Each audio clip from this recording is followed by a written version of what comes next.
वापस आए हम एक बार। टाइम का लिमिट है, लेकिन अगर आप लोग को इंटरेस्ट हो तो थोड़ा सा एक्सटेंड कर सकते हैं। It depends on your interest and availability of time. But the whole idea is कि जैसे अगर आप लोगों को समझ में आया है और इसकी ज़रूरत है तो हम कंटिन्यूस सीरीज भी कर सकते हैं। छोटे छोटे आपको एक ऑर्गेनाइज कर सकते हैं वर्कशॉप्स, उस तरह किस्म की चीजें।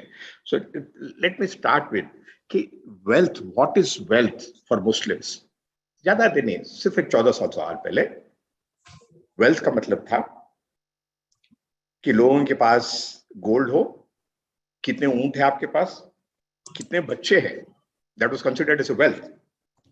एंड उसके बाद में फिर ये होने लगा कि नेक्स्ट जनरेशन में उसके बाद में यह आया कि गोल्ड, जागीरदारी, जमीन कितनी है, मेरे पास लेबर कितना है, ये थी। उसके बाद का एक और एक एरा आया जो 50s और 60s का, जिसमें हम हमारे जैसे लोग हैं, उनके लिए था प्रॉपर्टी, गोल्ड, लड़का, लड़की नहीं, was considered as a yardstick for competition of wealth. For the new millennials, आजकल के जो नौजवान हैं, उनके लिए वेल्थ क्या मायने रखता है? उनके लिए रखता है कि एक तो यही कि वालदेन का माइंडसेट जो था कि मैं अपने बच्चे को गोल्ड दूंगी, प्रॉपर्टी घर बना के दूंगी, फ्लैट लेके दूंगी, पढ़ाऊंगा, और उसके बाद में फिर उनके पास जब सब चीज प्लेट में मिल गई आसानी से, तो उनके लिए वेल्थ गैजेट्स हैं, स्टॉक मार्केट है, गाड़ियां हैं, टेलीफोन्स हैं और क्रिप्टोस हैं। ये है वेल्थ आजकल के जमाने का। सो हम देखते हैं कि अल्लाह ताला कुरान में क्या बताया है कि हमारा रिलेशनशिप पैसे के साथ कैसे रहना है। तो अगर आप देखें तो हुजूर सल्लल्लाहु अलैहि वसल्लम ने बताया कि if the son of Adam had a valley full of gold, he would like to have two valleys. The Prophet further cautioned about potential dangers of pursuing wealth, saying, by Allah, it is not poverty I fear of you. Rather, I fear you will be given the wealth of the world, just as it was given to the others before you. You will compete for it, and it will ruin you just as it ruined them. One of the warnings which Huzur Sallallahu Alaihi Wasallam has said is, two hungry wolves roaming freely among a flock of sheep are less destructive to them than the passion of a man for wealth, fame of his religion. So seeking Allah, lawful wealth, is an obligation upon every Muslim, whether it is a male or a female, man or woman. Prophet Sallallahu Alaihi Wasallam also prophesied that a time will come when one will not care how much he gains or from where the money is come, whether it's lawful or unlawful. ये background में देख के अब हम आगे बढ़ते हैं और देखते हैं कि औरत का क्या पोजीशन है, क्या हैसियत है, अल्लाह ताला क्या बोलता है, सिर्फ मर्द के लिए है या औरत के लिए है या दोनों के लिए है। तो इंसान में एक चीज ये है कि प्राइमरी नेसेसिटीज में 5 चीजें बताई गई हैं। एक है कि आपकी जिंदगी, आपकी लाइफ, आपका रिलीजन, आपका ईमान, अकीदा, प्रोजनी, आपकी औलाद और आपका जो सो उम्मा का जो बढ़ाना, इंटेलेक्ट एंड प्रॉपर्टी। मैं 2 चीजों के ऊपर अहमियत देना चाह रहा हूं। यहां पर यह बताना चाह रहा हूं कि प्रॉपर्टी और इंटेलेक्ट दोनों की अहमियत बताई गई है और हमारे को इस पर फोकस करना है। प्रॉपर्टी सिर्फ मर्द को दिया गया है क्या? मर्द के नाम पे होना जरूरी है क्या? आदमी के नाम पे होना जरूरी है क्या? इंटेलेक्ट, अकल सिर्फ मर्द के लिए दिया हुआ है या औरतों के लिए, दोनों के लिए? अगर दिया हुआ है और आप अपने बच्चों को पढ़ा रहे हैं, फीस देके इतने पैसे खर्च कर रहे हैं इंटेलेक्ट के लिए, तो वो इंटेलेक्ट का कोई इस्तेमाल हो रहा है या नहीं हो रहा है? शादी होने के बाद इस्तेमाल हो रहा है, नहीं हो रहा है? I will go back to the first slide which Mukhtar has showed, that how many of us are using today, आज के जमाने में बच्चों से अच्छा बच्चियां पढ़ रहे हैं, they are coming on a merit list, but what are we doing with our women, what are we doing with our girls? हम उनको शादी से पहले ये बोलते हैं कि अगर तुम नौकरी कर रहे हैं तो लोग आए तो बताना नहीं कि तुम नौकरी कर रहे थे। अगर उनसे पास से पूछे कि शादी के बाद काम करेंगे क्या, तो कह देना नहीं। क्यों? रिश्ता नहीं जमेगा। पढ़ा दिया आप लाखों रुपए देके, बल्कि करोड़ बोलता हूं मैं, मेडिसिन में शादी हुई, काम नहीं करा रहे। Is this not an intellect which you are spoiling the wealth of the Muslim, of the Muslima? This is where the problem is. This is what I want to stress. Going further, let me also get into और एक है, क्या दोनों अलग अलग हैं, दोनों के इक्वल नहीं है, बराबर इक्वल है। अगर आप यहां पर देखें तो अल्लाह ताला क्या कहता है, 5 चीजों का हर इंसान को जवाब देना पड़ेगा। यहां पर ही या सन ऑफ एडम का मतलब ये नहीं कि मर्द, कुरान में जहां पर भी आता है इस तरह का जिक्र, वो दोनों के लिए है, मर्द और औरत के लिए। जब औरत के लिए खास कोई चीज बोलना होता है तो सफाई से बताया गया है कुरान में कि ये औरतों के लिए लाजिम है। अब मैं ये 5 चीजों में देखिए आप, ये हर इंसान से पूछा जाएगा, मर्द और औरत से, कि आप कैसे जिंदगी गुजारे, आपकी जवानी कैसे गुजरी, और आप कहां से कमाएं। ये कमाना सिर्फ मर्द के लिए नहीं कहा गया, यहाँ पर औरत को भी जवाब देना पड़ेगा कि पैसा कहां से कमाया और कहां पर खर्च किया। तो फिर हम औरत के नापे क्यों नहीं रख रहे पैसा, उससे शेयर क्यों नहीं करें, ये बात सोचने की है। दूसरा, क्या दोनों इक्वल है, तो उसका मतलब ये नहीं कि क्या मर्द और जाके जैसे कोई दूसरा ऐसा काम कर सकता है। दोनों के लिए हिस्से अलग अलग है, जिम्मेदारी अलग अलग है। Equal is not the same. कोई काम मर्द कर सकता है, कोई काम औरत कर सकता है, कोई काम दोनों कर सकते हैं। इसका बराबर मॉडरेशन है, तराजू में बराबर है, लेकिन हर चीज जरूरी नहीं है कि एक में हो। एक पल्ले में आप पत्थर डालें, दूसरे पत्थर में वजन डालें, कोई वजन चीज डालें, दोनों एक होना चाहिए, लेकिन दोनों चीजें एक साथ होने की जरूरत है, एक ही चीज होने की जरूरत नहीं है। यहाँ पर बड़ा क्लियर है कि अगर आप देखें, for man is a share what they have earned, जो कमाया है। अगर आप अपना पैसा कमाए हैं और आप जो कमाए आपकी नेकी नहीं कमाए हैं, तो फिर आप नुकसान में रहेंगे। This is my message to the ladies, this is my message to the woman. What you have earned, for that's equal for men and women, they will be asked. I will quickly run to the other one. ये जरूरी नहीं है कि हर औरत काम करे। Men are the breadwinners and women are the nurturers. जिम्मेदारी उनकी अलग है, कमाने की जिम्मेदारी मर्द के ऊपर है कि वो बीवी को खिलाएं पिलाएं और उनकी जरूरियात को पूरे करें। औरत के लिए है कि अपनी औलाद को, अपने घर को संवारे। That is the primer, but both are equal. Next, what is the Islamic perspective of Mukhtar? Once again, I don't know.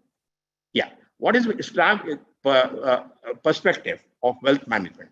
यहाँ पर अगर आप देखें जाएं तो 4 एटीट्यूड है, 4 चीजें हैं जिसको जहन में रखना चाहिए कि इस्लाम क्या बोलता है और हमारे को किस तरह जो पैसों को मैनेज करना चाहिए। एक तो ये है करेक्ट एटीट्यूड होना, कि हमारा जहन क्या कहता है पैसे के बारे में, वेल्थ के बारे में, हमारा एटीट्यूड, हमारी सोच, हमारा ख्याल किस तरह का होना है। दूसरा ये है कि आपको ज़कात देनी है। तीसरा ये है कि इसमें से विल लिखें, इनहेरिटेंस। हमारे पास इस वक्त टाइम नहीं है, लेकिन I will quickly run through और टच करता हूं जहां पर भी हो सके पॉइंट्स को, ताकि आपको बाद में ये बात साफ हो जाए कि इस्लाम क्या कहता है पैसे के बारे में। इस्लाम क्या ये कहता है कि पैसे नहीं जमा करें, बराबर कहता है। वो गलत कहना है कि जैसा आप कल का अल्लाह मालिक है, आज पैसा आया खर्च कर दो, नहीं। ये बहुत सारे मिसालें देखेंगे आप कुरान में, अगर आप पढ़ के देखेंगे। यूसुफ अलैहिस्सलाम का किस्सा देखिए आप। यूसुफ अलैहिस्सलाम के किस्से में खैर थी, तो आगे के लिए जो पैसा जमा करने के लिए कहा गया था, उनको ख्वाब जो आया था वो ये था। और एक चीज लेते हैं हम इसी से इस्लाम में, कि हमारे पास बहुत सारे लोग बोलते हैं, हम खुद बोलते हैं कि लॉन्ग टर्म के लिए आप कलेक्ट करना चाहिए। लॉन्ग टर्म मॉडर्न जमाने में लोग कोई कहते हैं लॉन्ग टर्म क्या है, 3 है, 5 साल है, 7 साल है, 25 साल है। कुरान से अगर सीखना चाहे और गाइडेंस लेना चाहे, तो आज मैं आपको बता दूं कि ये 7 साल का जो यूसुफ अलैहिस्सलाम का जिक्र है, today finance people have defined the long term as 7 years. This is what we need to learn. अगर आप पूछ रहे हैं कि स्टॉक मार्केट में डालना है, तो स्टॉक मार्केट में अगर इन्वेस्ट करना है तो क्या कुरान से कुछ सीख सकते हैं हम? एक सूरा है पूरा लोहे के बारे में, मिनरल्स के बारे में। सोचे आप, there are 14 industries which are mentioned in Quran. किसके लिए है?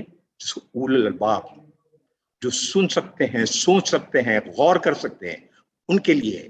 क्या हम कनेक्टेड है कुरान से हमारी जिंदगी के साथ? ये देखना चाहिए। थोड़े से मेंशन कर देता हूँ, कुरान में किस चीज का जिक्र है। पैसे का, कपड़े का है, सिल्क का है, टेक्सटाइल मिल्स का है, सिल्क का है, शिपिंग इंडस्ट्रीज का है, पॉटरीज का है, कई सारी चीजें हैं।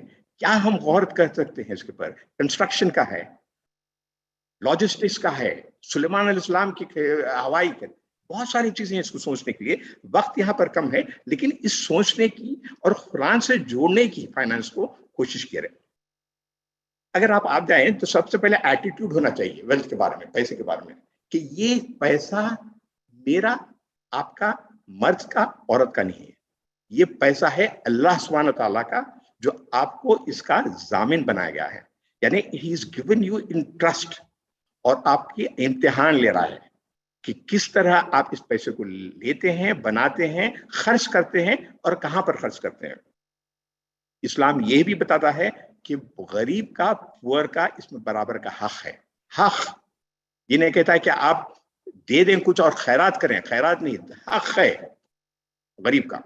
तो आप क्या वो ज़कात निकालते हैं? कहीं और पर एक मेंशन किया हुआ है कि हमने लेवल्स अलग अलग इसलिए किए हैं ताकि दो लोग अपने आप से एक दूसरे से फायदा उठाएं और इंटरडिपेंडेंट रहे। Go back to Mrs Firdaus term, interdependence. ये सीख सोचने की है कि अल्लाह ताला क्या बताता है। फिर सिर्फ आपकी जिंदगी तक नहीं है, आपके बाद वालों का भी ख्याल रखना है।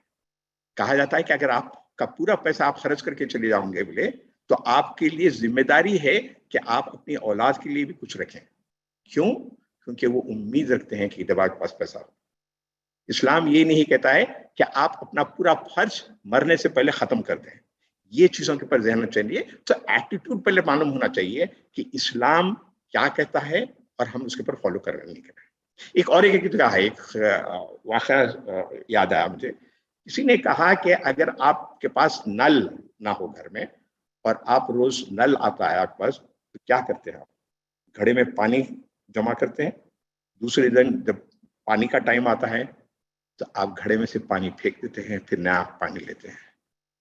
बिल्कुल इसी तरह अल्लाह ताला रोज फरिश्तों को भेजता है कि हमारे बंदों के पास जो माल दिया गया है, जो हुनर दिया गया है, क्या वो इस्तेमाल करें। अगर उनके पास खाली हो जाए तो भेज दें, कुछ और दे दें। हम क्या करते हैं? जमा कर लेके रखते हैं। जमा करने से कोई गलत नहीं है, लेकिन कंटिन्यूसली मुसलसल उसमें से निकाल के आपको खर्च करना चाहिए। अल्लाह की राह में, गरीबों की, अपने रिश्तेदारों की, दूसरों के लिए खर्च करना चाहिए। कहाँ से पैसा आया, कहाँ खर्च किया, क्या वो सही पैसा था, क्या हक का पैसा था, क्या कमाई सही थी या सूदखोरी की थी, गलत थी। ये है, this is important. Accumulation to plan, जैसे मैंने जिक्र किया अभी यूसुफ अलैहिस्सलाम का, क्या आगे के लिए आपको सोचना है, आपके रिटायरमेंट के लिए। आजकल के जमाने में अगर आप देखें तो लाइफ साइकिल में 60 इयर्स का साइकिल है, एक एवरेज लेंगे, जो अब तो 80-82 हो गया है। तो अगर 60 इयर्स में देखो, आप अपनी 20-22 साल की उम्र जो तक तो पढ़ना शुरू करते हैं, 22 से लेके फिर जो आप जो कमाना शुरू करते हैं। तो अगर आपका जुमला देखा जाए, पहला फेज तो 30 साल कमाई में, पढ़ाई में और कमाई में खर्च करते हैं। उसके बाद के 30-35 साल आप जो है सो रिटायरमेंट में खर्च करते हैं, जिस वक्त ना तो पैसा रहेगा आपके पास, ना तो कमाई रहेगी।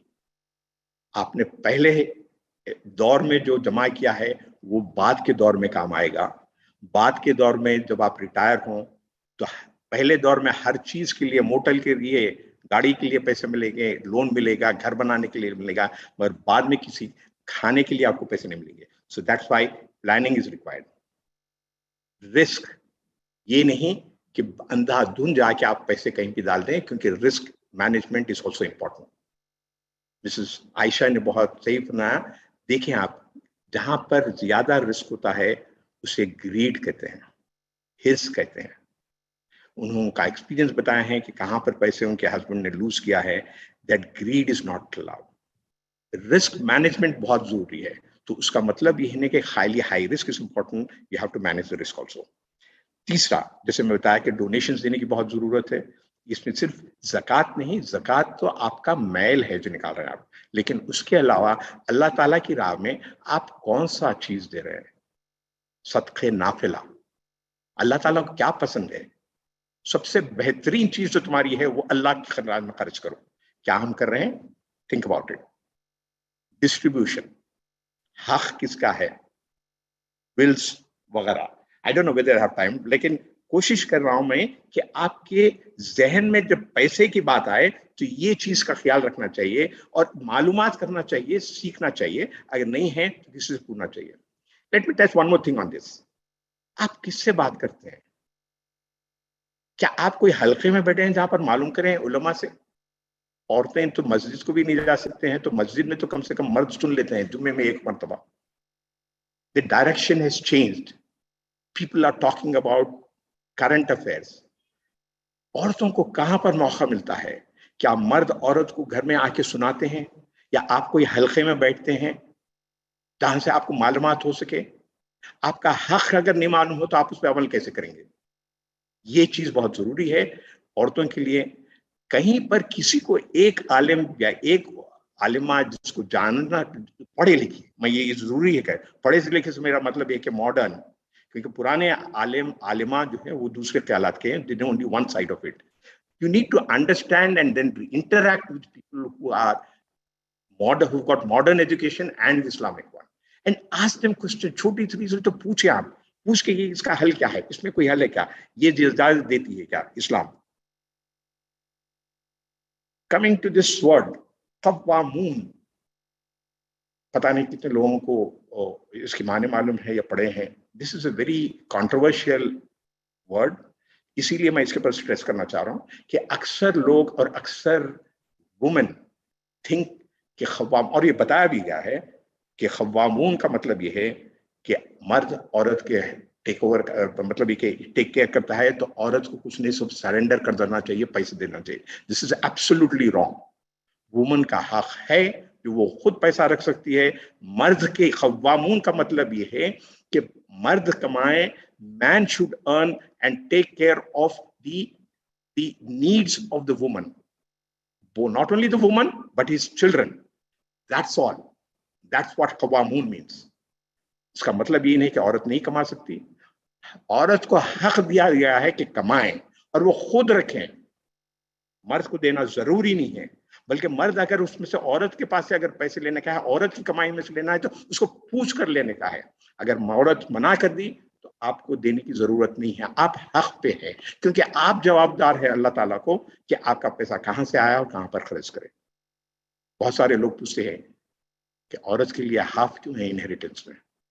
ये इसीलिए है कि औरत को किसी को देने का नहीं है, सिर्फ वो कमा के अपने लिए रख सकती है। लेकिन मर्द, man has to give both to the men and the woman.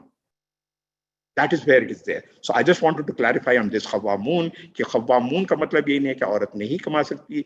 औरत कमा सकती है, खुद के लिए कमा सकती है, अपने डिपेंडेंट्स के लिए कमा सकती है, शादी होने के बाद अपने माँ बाप के लिए अगर जरूरत है तो कमा सकती है। लेकिन एक कंडीशन है। वो कंडीशन क्या है?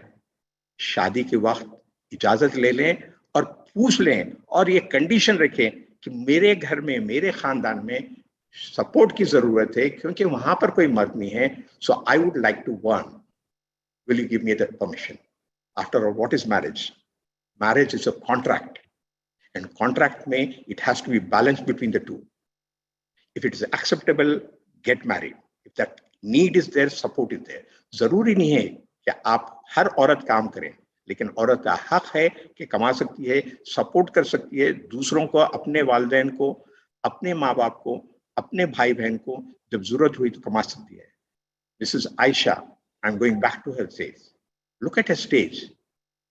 What does Islam say? She has come out because she needs it. That's what the stage she is in. So there is a wrong concept to think that women cannot earn. Can women be a boss? Can a male be an employee of a woman employer? Hasenge. Let's go back and see. Prophet Sallallahu Alaihi Wasallam and Bibi Khadija Razillah Ta'ala Anha, what was their relation? Their first relation was an employer and employee. Khadija Rahmatullah, what was she? She was an entrepreneur. So have we thought about it? Let us be strong in thinking and acting on the guidance of Quran and Sunnah. Before we go to the dua, let me just get into run through some of the things that I have with me. I don't know how much time we have. Do we have interest? Can we spend another 15 minutes? Can the participants put a message, yes or no? Because we've already finished about 1.5 hours. अगर वक्त है, लोगों को interest है, तो I would like to run through and then conclude. Because I don't want to. I know the responsibility of the woman. They must be needing to feed their families, put up the dinner and other thing. So just please give me an indication so that I can continue. Thank you so much. Thank you, Mal. Okay. Now I quickly run through some of the things कि अगर आप पैसा है तो कहाँ पर रख सकते हैं और कहाँ पर रखना चाहिए. First thing is अक्सर लोग जो पैसा प्रॉपर्टी में रखते हैं, which is not a good one. I'm going to run through quickly. बहुत जल्दी वो करने वाला हूँ, टाइम की मदद पर. लेकिन अगर आपको इंटरेस्ट है और डील को करना है तो हमारा व्हाट्सएप पे आप ज्वाइन हुई. ये व्हाट्सएप जो हम बनाए हैं आज के लिए, जो लेडीज के लिए है, वो कल शाम तक तो आप जरूर रहें उसमें, ताकि आप उसको फीडबैक दे सकें. उसके बाद में अगर इंटरेस्ट है और आपको कंटिन्यू करना चाह रहे हैं तो we will share some knowledge on finance on that, but otherwise will close the group. Number 1. Number 2, property एक अपने रहने के लिए ठीक है. Second, property is not good. क्यों? इसलिए कि उसका जो रेंटल इनकम आता है, इट्स नॉट मोर देन 5%. और अगर रेंटल इनकम और कैपिटल गेन दोनों मिलाएं आप तो rental income is not more than 5%. और अगर आप रेंटल इनकम और जब बेचने के बाद जो पैसा आता है आपको उसको मिलाकर अगर देखें तो 9% से बढ़ के नहीं आता. 8 या 9%, 8%, 9% भी बहुत ज्यादा है. टैक्स उसमें 20% है. So that's why property is not a good investment. दूसरी चीज ये है, कब्जे का प्रॉब्लम है. उसमें कैश होता है, मतलब कैश ट्रांसैक्शन होता है. मतलब ये कि आप 50 लाख की अगर खरीदें तो रजिस्ट्री 10 लाख की करते हैं, बाकी की 40 लाख आपके व्हाइट पैसे आप ब्लैक कर लिए. और ये 50 लाख की प्रॉपर्टी जब आप बाद में बेचेंगे 1 करोड़ में तो आप रजिस्ट्री करेंगे 20 लाख की, 80 लाख आपके पास कैश रहेगा. और ये कैश का आप सिर्फ 2 ही इस्तेमाल कर सकते हैं, या तो और एक प्रॉपर्टी खरीदें, नहीं तो शादी खाने में खर्च करें. That's it. Coming to gold. Gold always gives you plus or minus inflation. Inflation का मतलब ये है कि महंगाई. कमर्शियल प्रॉपर्टी के बारे में ये है, कमर्शियल प्रॉपर्टी का इनकम जो है 9% होता है. कमर्शियल प्रॉपर्टी का प्रॉब्लम ये है कि कमर्शियल प्रॉपर्टी में आप अपने घर में रहना चाहे रेजिडेंशियल में तो आप 25 साल 30 साल रह सकते हैं. कमर्शियल प्रॉपर्टी में हर वक्त ये होता है कि जब सामने अगर कोई अच्छी बिल्डिंग आई, कॉम्प्लेक्स आई, तो इसमें से किराएदार निकलता है और सामने की बिल्डिंग में जाता है, तो आपको हर 5 साल आपको चेंज करना पड़ता है. So that's why commercial property is not. वैसे कमर्शियल हो या रेजिडेंशियल हो, the return is never 8 to 9%. That's not the way. पहला घर रख सकते हैं, आपको बात नहीं. उसका नहीं, जब आपके पास इतना पैसा आ जाए क्या आपके सारे जरूरियात पूरे हो जाए, जब आप जरूर खरीद सकते हैं as diversification. Number 2, gold. Gold हर वक्त जैसो it has given above inflation. और अगर आप बैंक डिपॉजिट में डालते हैं तो बैंक डिपॉजिट जो देता है इट इज ऑलवेज प्लस और माइनस इन्फॉर्मेशन 1%. मिसाल के तौर पे अगर बैंक आपको 6% दे रहा है इंटरेस्ट, तो gold will give you gold अगर 7% दे रहा है तो बैंक विल गिव यू 6.5 और 5.75. But gold will always give you above inflation. तो गोल्ड एक तरीके से है. अगर आप पुराने जमाने के, हमारे जमाने के जैसे अगर औरतों से पूछें तो ये बोलते हैं कि शादी के जमाने में मेरी शादी हुई, खुद गोल्ड इतना था, अब इतना है, मुझे मालूम है. Why do they say that? Because it exceeds the inflation and they feel a form of security. That is the reason why they do it. The third one is property, जिसके बारे में बताया मैं कि it always gives inflation plus 3%. It is stock market, mutual funds, जहां पर आप risk ले सकते हैं. It will give inflation plus 7%.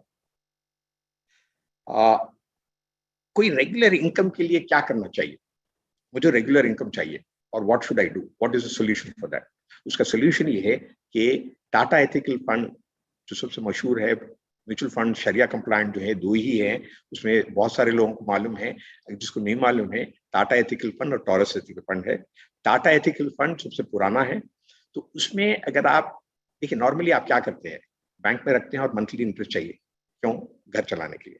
उसका ऑल्टरनेटिव ये है कि अगर आप टाटा एथिकल फंड में पैसे जमा करें एक मुश्त, और उसके बाद में आप 6% या 5% जो भी बैंक डिपॉजिट हो उस हिसाब से निकालें अगर आप, तो आपका पैसा भी बढ़ेगा, आपको रेगुलर इनकम भी होगी.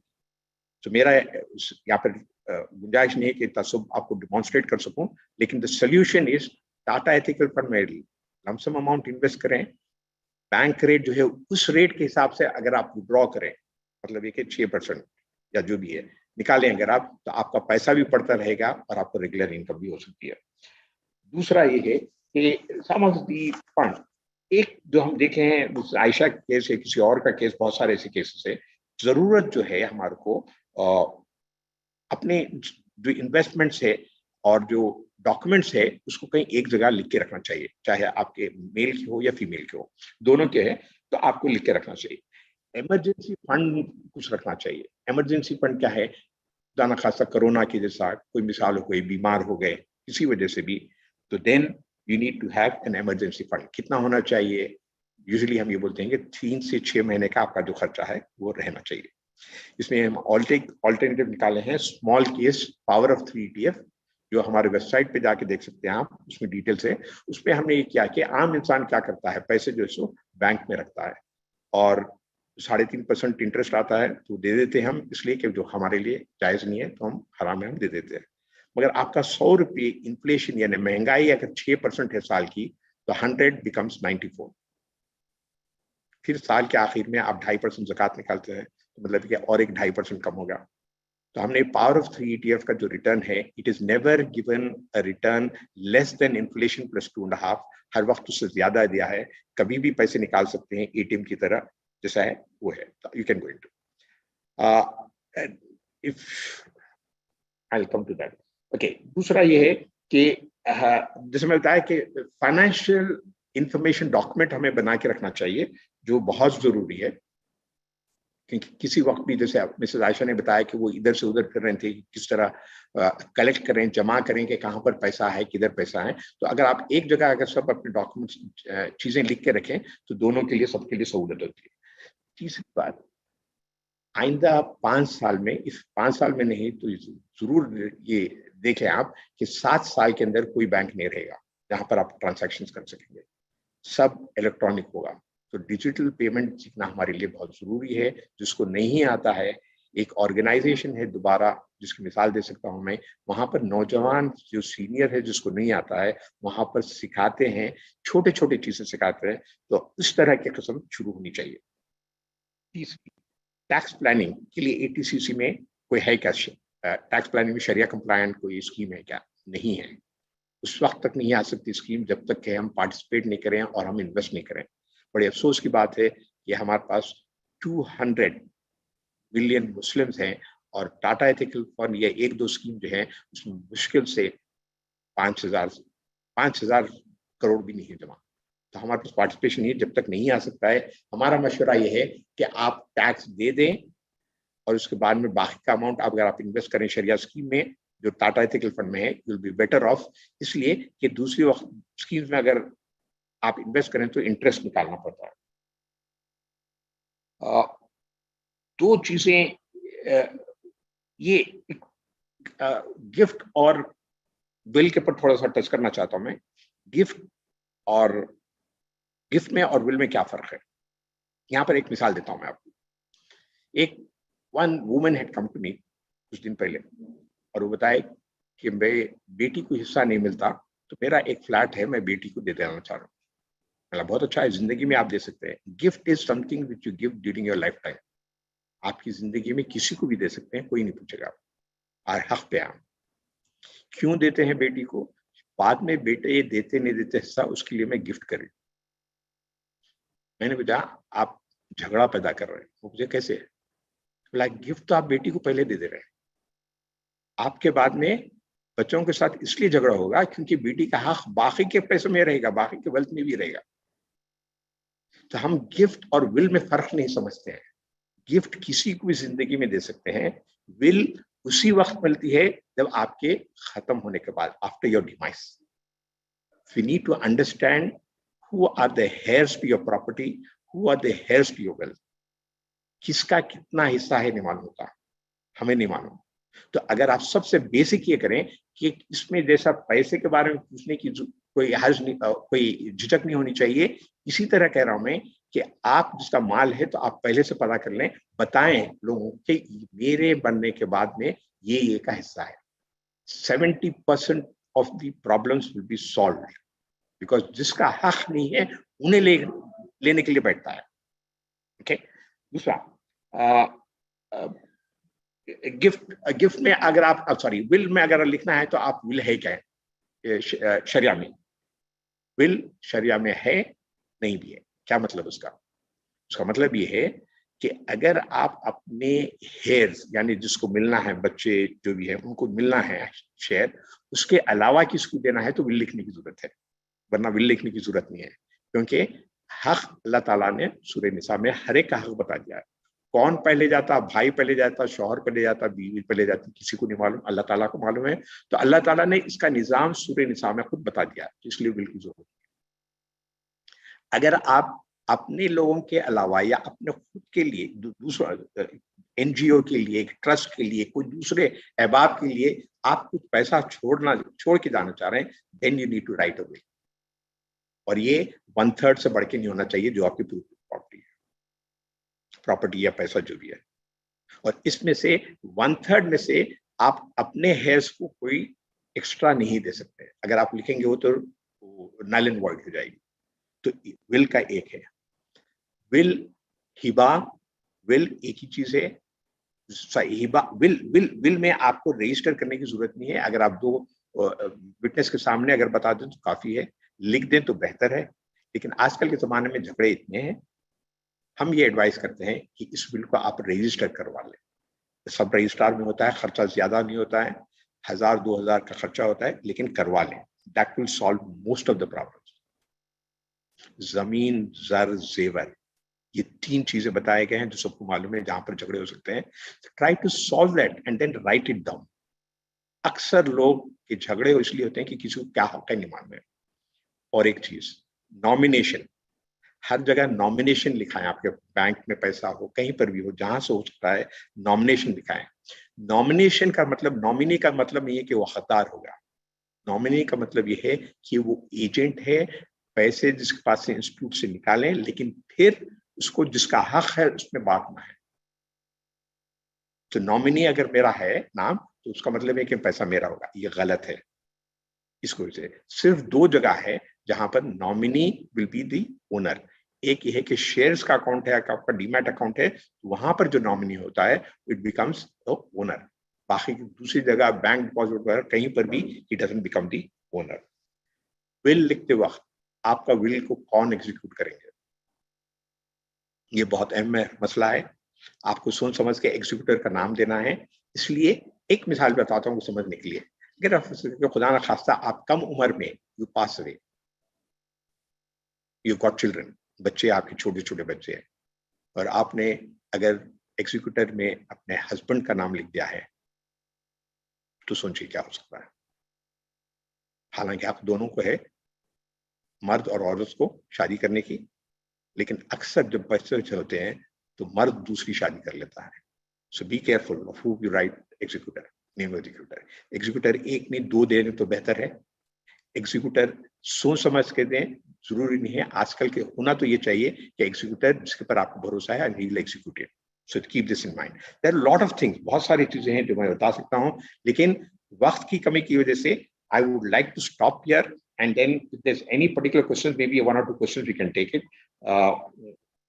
I hope, उम्मीद रखता हूँ कि आपको इसका थोड़ा सा अंदाजा हुआ कि किस तरह हमारे पास जाना चाहिए। 2-3 चीजें और मैं सुनाना चाहता हूँ। एक तो ये है कि first thing that I want you to think about is women have got a right to earn, women have got a right to keep the property on their own. Women have got a right and she need not share with the male. Okay? Women have a right to deal the career, to make a career. Things are different. You may choose to either earn or choose not to earn, but you have a right. You are answerable for what you earn, what you give. If you don't want to earn, that's fine. मगर इस्लाम ये नहीं कहते औरत नहीं कमा सकती. That's wrong. So let's start with that. अगर आप कमाए भी नहीं, if you're not working also, you have a responsibility to understand the budget of your family, what the husband is worrying. Why don't you help him out in trying to understand? So there's no escape for not learning finance, basic literacy जो होना चाहिए. If you have an interest, we can continue this series. You can ask questions, join our YouTube channel, you'll have some information which what is Sharia, what is not Sharia. इसलिए नहीं बता रहा हूँ क्योंकि कुछ वीडियोस किए हुए हैं हमारे जो YouTube में हैं. हमारे वेबसाइट पे जाएं, एक दो दिख लेता हूँ. What is sorry, ये पैसा कहाँ खर्च करना, ये can you just see this slide and then take a minute to think about it कि कहाँ पर आपका पोर्टफोलियो जो इस्लामी तरीके से कहाँ पर खर्च कर रहे हैं. खाली ज़कात देने से खत्म नहीं होता है, दूसरी रिस्पॉन्सिबिलिटी से आपके. सो एन आइडियल आखिरा के लिए अगर आप पोर्टफोलियो बनाना चाह रहे हैं तो आप ये सब मद के अंदर कुछ खर्च करना चाहिए. ठीक है. then let me see if there are any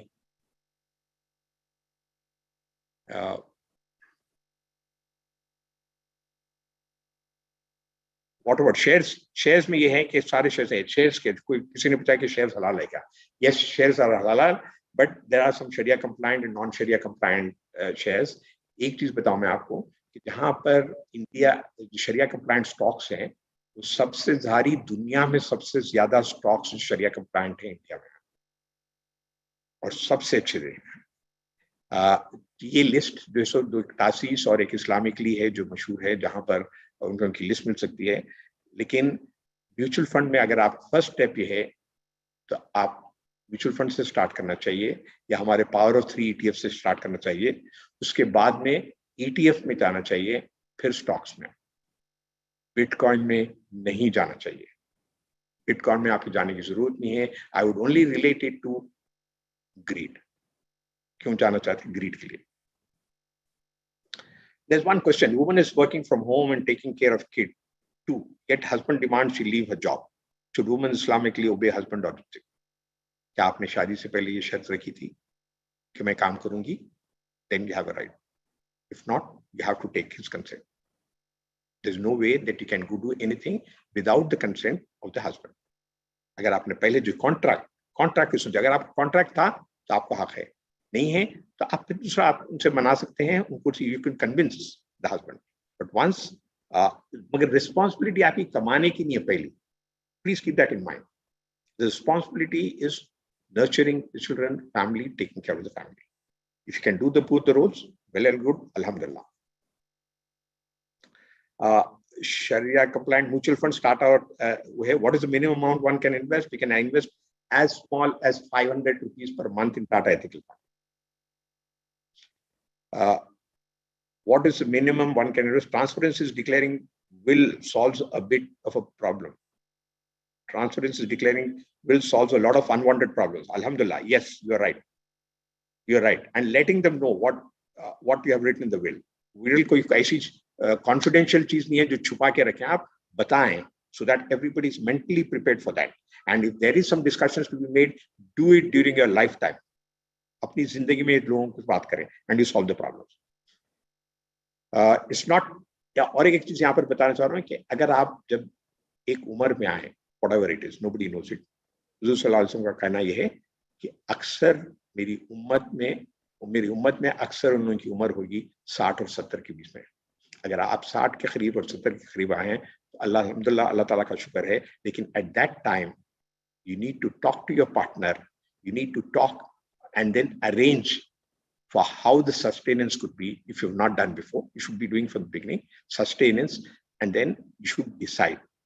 Never keep in the late ages scattered properties where children are scattered.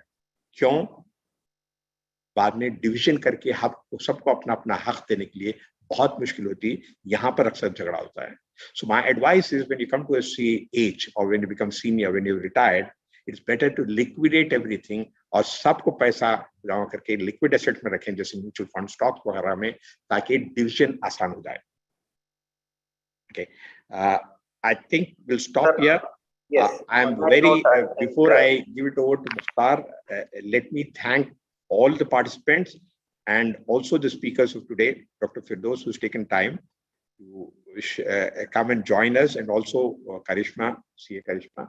They are ones who have encouraged me and said that we will join, we would like to hear. And I think today being a Women's Day, it is important that a male, it couldn't have been a male webinar, but we had to join because women are not there to speak. Next year, I hope they will have enough women to speak to themselves, to do business with themselves, and then talk about finance.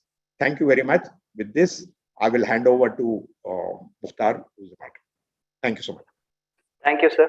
Thank you for your insights. Nonetheless, it was a